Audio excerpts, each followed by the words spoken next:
You know, I've had a decent number of identity crises over the course of my life. Gender, sexuality, mental health, and intelligence. Quick quiz, do you think I'm building to a Birdo joke or a Doki Doki Panic joke? Because even I'm not entirely sure at this point. What a clever idea for a Mario sequel. Identity fraud. I think just about everyone knows the story at this point. The original Japanese Mario 2 was considered too difficult for the American market, so Nintendo of America grabbed a completely unrelated game and slapped the Mario title on it. Just like how I'm a dude with tits slapped on. In reality, the game was originally created as a prototype for vertical scrolling and two-player co-op, and even when it was retooled to tie into a Japanese festival, it still had a ton of Mario elements, including the stars from Mario 1 and the power block from the arcade Mario Bros. Apparently even the coin and jump sound effects from Mario were reused. So basically, it was already a new take on a Mario game, but with a family of festival mascots. I'd offer some more information about the Yumi Kocho Festival the original branding was based on, or the original tie-in game, but I can't speak Japanese, so I'll leave that task to someone more professional. So yeah, I think the story behind this is a little more complicated than just they made a different game into a Mario game. It was pretty much always a Mario game, just a very different take on it. Even in Japan, the game eventually came over as Super Mario USA. Hell, the GBA remake came out in Japan before it did in America, and pretty much every element from the game has become a mainstay in the Mario series. Except the villain, he's a part of the Zelda series. Well, we know the real-life story now. What's the game's story? Apparently one night Mario had a dream about a door with voice calling to him, and when he woke up he found that same door in a nearby cave. Press start to play. Not that it matters much, since the end of the game reveals this was all just a weird dream Mario was having from the start. Man, what a ripoff! I thought this was a work of fiction, not a work of fiction. To be fair, I think the official explanation is that the world of the game, Subcon, is a dream world, so even if it is a dream, it might still be real. Besides, why are you playing an NES platformer for the plot? Especially a Mario game, the fact the plot isn't just Bowser did an evil thing, go stop him, is probably the main sign we aren't in Kansas anymore. It does make the Shy Guys migration a bit weirder, especially since it happened in a prequel. The first thing we see upon starting up is a character select, a pretty innovative idea for the game. This is one of those things that is a holdover from the original release version. 4 playable characters, each with slight differences in how they play. Mario feels pretty standard, Luigi is a little floaty and jumps higher, Toad lifts things faster than the other characters, and Peach knee Toadstool can float for a couple seconds in the air when she jumps. It's pretty interesting. Feels sort of like a more fleshed out version of the differences between Mario and Luigi from the Lost levels. Personally, I always stick to Mario since he feels like he's generally the character the game was built around. Plus, I'm a basic bitch. Well, once we pick our sacrifice, we dive in. Quite literally. Oh, I've had this nightmare too! Yes, just like that original prototype, this game's biggest innovation is arguably the vertical scrolling, though it isn't as smooth as in later games.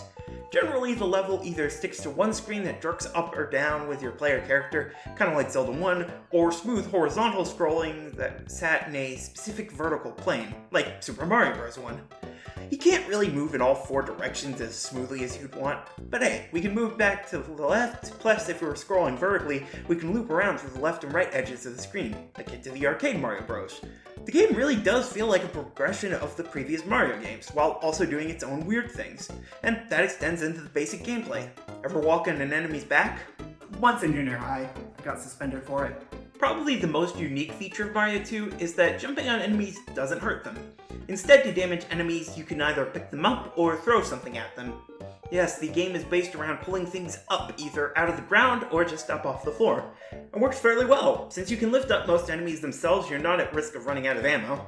Also, while most grass you can pull up gives you a vegetable like a turnip, some will give you a bomb or a turtle shell that works like a standard Koopa shell in other Mario games.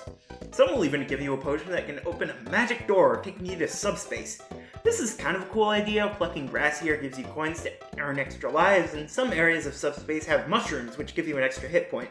But in general, it's kind of superfluous. So are most video games. One thing this game does have in common with the first Super Mario is that it's a lot of fun.